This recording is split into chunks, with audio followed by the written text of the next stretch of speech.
Ladies and gentlemen, on now to our fourth match tonight. Now making his way to the blue corner, Mason McMunn. Mason McMunn, again, he's going up against Logan Jones. Lance, what do you got on Mason McMunn for us? So Mason McMunn, he trains with Zach McCoy, who we know is just a little demon at 125. I talked to Zach, and Zach told me when he used to get in fights back in the day, Mason's the guy he called. Mason, when you look next to each other, because Logan looks like a bodybuilder, yes. As you guys were both at weigh-ins, the crowd popped when he flexed. Yes. But you know, as we know, looks doesn't always mean anything. Mason has a wrestling background that he can try to exploit, and like I said, apparently Zach calls him when he needs him. He's a tough guy, and he said, and McCoy said actually that if McMunn doesn't win, he doesn't know what to say because McMunn to him is a killer. So. Out of DeSoto, Missouri, you know a little bit about that, Lance? Yeah, I know a little bit about DeSoto, just a little bit. He steps into the cage. His opponent's going to be Logan Jones. Correct me if I'm wrong. Saw him fight at NFA 14. Yes. Strong finish, if I remember right. Everybody was very excited. Expect a big crowd pop whenever Logan makes his walk. Mike Kendall's got it. And now his opponent making his way to the red corner, Logan Jones. Logan Jones, the impressive physical specimen, as Lance mentioned. Muscle shark. Adam Sella, what do you got on Logan Jones for the people watching at home? So Logan Jones, here's the deal, guys. I train with Logan Jones all the time. I've helped him to get ready for this fight. I will call it as biased as possible because I'm probably his toughest critic, right? What he doesn't know is he's coming out to this song. I came out to this song in that previous fight we talked about in Sweden. Yep. So I don't know if he realized that I had the whole Cellamania thing going on. So a little bit, I think he's fanboying. Yeah, I'd say he came out last pay-per-view too, and I thought of you because of Cellamania. Yes, absolutely. Yeah. But here's the deal: Logan is in the gym every single day.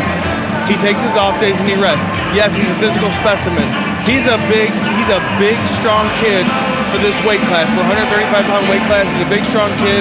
I look for him to move up to 145 after this because he does carry a lot of muscle. Yeah. Carrying all that muscle usually takes a lot of blood, a lot of oxygen, but this kid can't go, right? Yeah, I mean, he's got abs on abs. It's crazy. He's built just like me.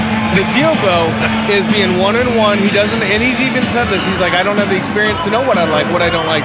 But I know the things that we've worked on for this fight that he's worked on at ESMMA, which is becoming one of the premier gyms to go to here in St. Louis. Yeah. I expect, I guess because I train with him, I expect a lot out of Logan. But I know he has a tough test ahead of him in Mason McMunn. Well, that's what it's all about. As we move down the card, the crowd is settled in. They're looking for a big fight. I think we're going to see fireworks once again. I think so as well.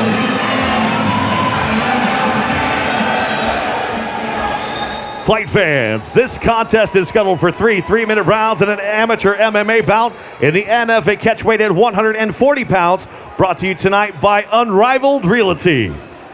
And now, ladies and gentlemen, introducing to you first, fighting out of the blue corner. This smash jitsu style fighter stands 5'11", weighed in 135 pounds. Tonight, he is making his amateur debut, training independently, fighting out of DeSoto, Missouri, Mason, the Iron Fist McMunn. His opponent across the cage, fighting out of the red corner, is a striking Viking, standing 5'7", weighed in 140 pounds. He holds an amateur record, 1 win, 1 defeat. That win coming by way of knockout. Representing ESMMA, fighting out of Hillsboro, Missouri, Logan Hulk Hogan Jones. Your referee, Josh Stewart. Good job by Mike Kendall. Adam, it's going to be exciting. You settled in? This is exciting, guys. It's I'm personally invested in this fight, and I look forward to Logan coming out and doing exactly what we planned. But the thing is that is McMunn is longer, rangier. Good shot. And he's got good boxing. That's what we've always known. He's got good boxing. Logan tries to get in on the fit in with the takedown. Here's where the strength of Logan's going to show. Big takedown. Yep. This is where Logan needs to be a bully. Well, this is where Logan, anybody, needs to slow it down and realize where you're at. He's in no danger. McMunn is in no danger, really. It's kind of like, it's not 50-50. It's probably like 70-30, you know what I mean? I do like that McMunn's looking at his corner for advice. You can see him looking over there. Yeah, but what I would like to see is Logan lace those legs Khabib style right? Get that leg under there so that McMunn cannot work his way up, right? And then you can start climbing the tree, starting getting up. Grabbing the cage. But see, Logan clearly is very strong. He's got his hands locked. McMunn had a crossface there. I don't know if he knows about that, but he might have been able to pry Logan off right there. Right in front of the UFC Hall of Famer Matt Hughes over there. Not a bad crowd, huh? Oh, you know Hughes loves this type of work. Mason trying not to grab the cage. You see him keep showing the ref his hands are open. I don't know if Mason's laughing, smiling, or what. I think he's laughing because he's trying not to grab the cage, and the referee said something, so he's showing him that his hands are open. He's just having fun in there, even though he's not in the best position. Logan needs to start punching to pass a little bit. Knee to the body right there, knee to the leg, anything just to keep the fight active. Oh, there he goes. He's peppering him now. See, you start throwing shots. Mason peppering back. But with the hands locked like that, all he's got to do is just bump on the cage and pull him back. This is another one of those looks, though, because if you looked at two body builds, you would think Logan would run through him, but Mason's is a game opponent. You can tell he has the technique. This is a fight, and we talk about it all the time. Cage work is boring to the crowd, but it's actually one of the hardest parts of MMA. Yeah, Logan, keep those hands locked. You got to try to bump off that cage and do a nice twist, and just a little bit of a lift, and he's going down. He's got that S grip right there. Mason's got some good he's got his hooks in though pretty good. Yeah. His hands are broke now. Bump off and just start striking and reshot in. You know that it's simple, right? I say it's simple, but I've done it forever. Oh, nice overright. Then he lost his balance a bit on that. Look at Mason drives right to the corner. Nice fit in, but Mason with great defense right there. Sprawls. I think Mason might have messed up a little bit. He got a little anxious and went to run in with a strike, and Logan recognized it and shot in real quick. Yeah, well, see, right here, though, what I'm seeing is Logan is really fighting for takedowns. Mm-hmm. And now, we've said it in previous fights, it's very, very tiresome, to fight for that takedown. It's tiresome to get taken down, and then you make him get back up. And once you get back up, it's a battle all again. Agreed. Unrivaled Realty's getting their money's worth tonight. Another great start to an MMA match right here at NFA 15 at Ballpark Village. Mason's having fun in there. He's just smiling and laughing. He just had a muscle shark lay on him for a whole round. I thought it was a bit of an emotional reaction, almost a deer in the headlights. His first fight, big crowd and everything. But I think you're right. I think he's enjoying it, or maybe he doesn't know enough to know he's in trouble. I didn't like at first how he's looking at the crowd, smiling like, oh, he ain't even taking it seriously. But he didn't know. I was wrong. It's just him. That's how he is. Round 2 coming up with the PBR St. Louis Gal. What do you think's happening in round 2? There's a couple things right here. So with Mason, he's got the range, and he's proven that it's hard to take him down. He needs to implement his boxing a little bit more. And on the flip side, Logan's got to start working on some kicks and punches, because the wrestling won him that round, but is very tiresome, and it's not going to get you. It's not working the way he originally had thought. A little too one-dimensional. Yes. I would like to see some strikes into a takedown. Oh, he's got a cage. He got cage. Looks like the cage cut him on the back. Ooh, nice left jab. hook. So Mason acknowledges. The one thing we've been working on is Logan hits really hard. And Mason's just eating him right now. So good takedown. The thing with Logan is we worked on striking. But right now he's in a bit of a guillotine. He's almost in the kitchen. He's got to watch that. What's the kitchen is when you're on the same side. You do not want to be there. That's the I've never heard that in my whole life. It must be a DeSoto thing. He's in the kitchen over there getting himself. I didn't train in DeSoto. I'm just from DeSoto. See, I like Logan backing up and using his striking. He's got good strikes. But see, this is where Mason pumps that jab. He's going to pump that jab, but he's not. That's what he needs to do. But to your point, Logan would open things up with some leg kicks as well. Well, that's what we worked on, was low calf kicks. We worked on low calf kicks the whole time. Mason's a little unorthodox with his striking, too. They're landing, and he seems to be very accurate. They're just coming from different angles, and they're very straight. Yeah, I like Logan working these leg kicks. Oh, good left hook. Nice hook. Oh, again. Again. Mason's just Logan's eating him. finding a shot with that. If he starts pumping that jab, faking that hook, and then countering, got to keep that chin down, though. Mason needs to quit looking at his corner when they talk to him, though. It's going to be a problem. Yeah. Well, that looking at your corner is literally an inexperienced thing, right? Yeah. And my son is 12, and during wrestling, he looks at me every time. I almost want to smack him in the face. Like, stop it. I get that, I yeah. don't even like you, kid. He's using the C grip to try to get back up. So what I like about what Logan just did, and what Mason's trying to do is get up, but what Logan did was got him into almost a stand-up fight. Yes. And then blasted through a takedown, got him in his own corner. Yeah, as we talked about earlier, he was being too one-dimensional. He mixed it up quite nicely this time. Well, close to his corner, but yeah. But see, right here, Logan's got a lot of pressure. This is where you just dig that shoulder in their chin, start hitting little shots like that. You got 45 seconds. I wouldn't have done that. No, PG, yeah, he rushed that. He got excited, but right here, Logan get a technical get up. I think he should disengage. Is what I think. Disengage. Because you're getting takedowns and you're winning, and that's awesome. But it's a very high output move. Yes. And you've got another round because I mean he's hit Mason McMunn with some shots, and he's eating them. And Logan doesn't hit light. Like, I know we joke about 135ers, but he's big. No, he again, like it's almost a Sean Shirk thing where he's short and just stocky as heck. He is. Another good round out of both these guys. I think Logan won the fight. I don't know why they're talking. They're setting up a play date, maybe. Logan was complaining about something. I don't know if Mason hit him in the back of the head, but there was a little bit of complaints, and Mason was apologizing. Yeah. So out of that second round, guys, I think Logan won that round. Yes. But right here, if being the unbiased part of it, what Mason needs is he's gonna need a finish. Yeah. He's got to keep this standing, because if you watch, Logan's keeping his chin up when he's striking. You just start firing straight punches down the middle, and hopefully one of them puts his lights out. And the best chance Mason had so far is he's hit him with a couple of those straight punches. He has. He's hit him a bit. What I don't want to see is Mason looking at his corner and also freezing for about half a second after Logan lands he just landed about 4 or 5 clean punches.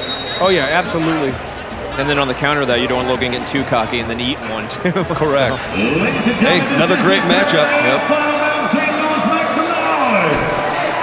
These boys are going to war.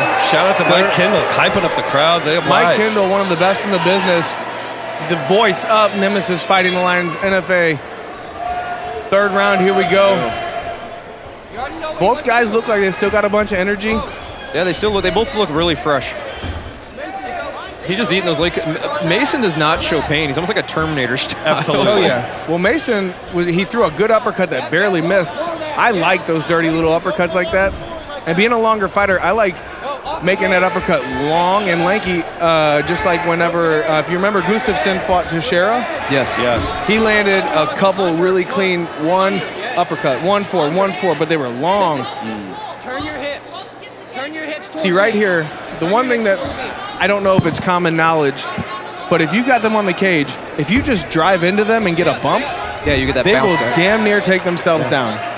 Yeah, and then you can get some big high toss, highlight reel looking knockdown or takedown, and it makes you feel good. Randy Couture made a living out of that, especially in the heavyweight division. Oh yeah. See, right here, I think Mason's got to really get that distance and try to get back to his feet. He's got to get untied right now. Logan's got those leg ties, and he ain't gonna do he ain't gonna be able to move. Logan's doing a great job. He's got to get his head out and start picking up shots. Right here, Logan's got a full mount.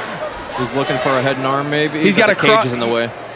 He needs to get that left hand free start punch, and you keep that right hand as a base. Put that right hand in his armpit, and then you're posting off, right? Right. Oh, there you go. Those are heavy shots, and that choke is in. That's under the chin. That's under the chin. Yeah, it is. That's under the chin. Oh, this fight's over. He's holding on to. Oh, he's out. He's out. Again, wow. the strength. Mason. Oh, McMunn. now he's coming. Now Logan's got to get back to his feet. Oh, here comes some revenge. The crowd erupting for it too. Wow, last minute. What a fight. And this is what McMunn needs. He's down 2 rounds to nothing. He has to separate, and he's going to get some distance between the two of them. He had a chance to finish the fight, and the inexperience is what happened there. He rushed it. Yeah. But the thing is, though, is both these guys are very, very new to the game. They are. So it's going to happen with everyone, right? And that's why we like these fights at NFA. The matchmaker, Lance DeClue, did a pretty okay job with this. Thank you. That was very kind of you, Adam. So to Adam's point there, what we saw there was both inexperiences. Mason, well, first of all, Logan jumped on that rear naked without being completely set. And then on the return, when Mason was firing back, he got too anxious and he got too overconfident, came in too fast, and ended up losing his position. Yeah, if Mason would have dropped his weight down and just kept, and he would have had Logan's back at that point. But right here, we got about 15 seconds before Logan walks away with the win. And barring something crazy out of Mason McMunn, I think that's where we're at. I think, I agree with you. It looks to be that way. I'm interested to hear what you have to say, Adam, about what Logan's team is going to say to him after a win, but maybe there's a bunch of spots for improvement. So there's always room for improvement. I don't care who you are, you can always improve. What Logan did here, and he's going to need to work on, is he's going to have to work on calming down, not getting anxious, and that's just an experience thing. Adam's going to head up to the ring for our post-fight interview, and Mike Kendall's going to give us the official decision here in just a second. Lance the Clue, I'm going to give you compliments all night. Another great one for people watching at home, for people watching here live at Ballpark Village. Plenty of action, and you got to see contrasting styles at that beginner's level. As much as I love hearing the credit, I got to give it to the fighters, though. They trained. They trained. They made it the war. I just put them in there. I mean, that's just all humble to it. all around at this commentary table. I'll deal with it. I love it. A+ so far on the night. NFA 15 live at Ballpark Village. That fight at 140 catchweight, again, brought to you by Unrivaled Realty, getting plenty of time with the full time going. We'll throw it to Mike Kendall, your official decision here in downtown St. Louis.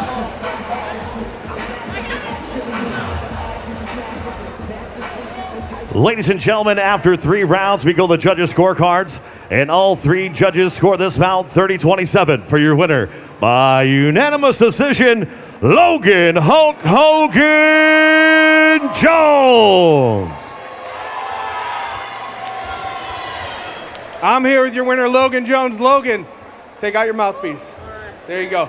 So, we were over there talking. You hit him with some solid shots. Power on punches comes from the lower half, and you, sir, have got a dump truck back there. Are you shocked he didn't fall down? Honestly, yeah. I caught him on a couple shots that I could tell rocked him. I should have followed it with another one, but, I'm still pretty new to this. But there was one especially, hit that overhand 6. I felt it connect. He's still standing. I'm like, shit, this dude tough as hell. You hit him with some good shots. The groundwork was great. The wrestling was there. I'm pretty sure that when you go back to the gym, I know what they're going to say to you. I've been there. Eric's a great coach, one of the top coaches here in the area. What do you want next for yourself? Okay, that's fantastic. Everybody, let's hear it for Logan Jones. Hey, one thing. Hang on. Listen, for all you fighters that are short or people give you shit for being short, I need you to take a look at it and be like, listen, here's what I say. Hey, it's hard being 5 feet 7 inches of twisted steel and sex appeal, but I'm out here doing it, baby. Wow. All right, guys, let's give it back to Mike Kendall. Adam.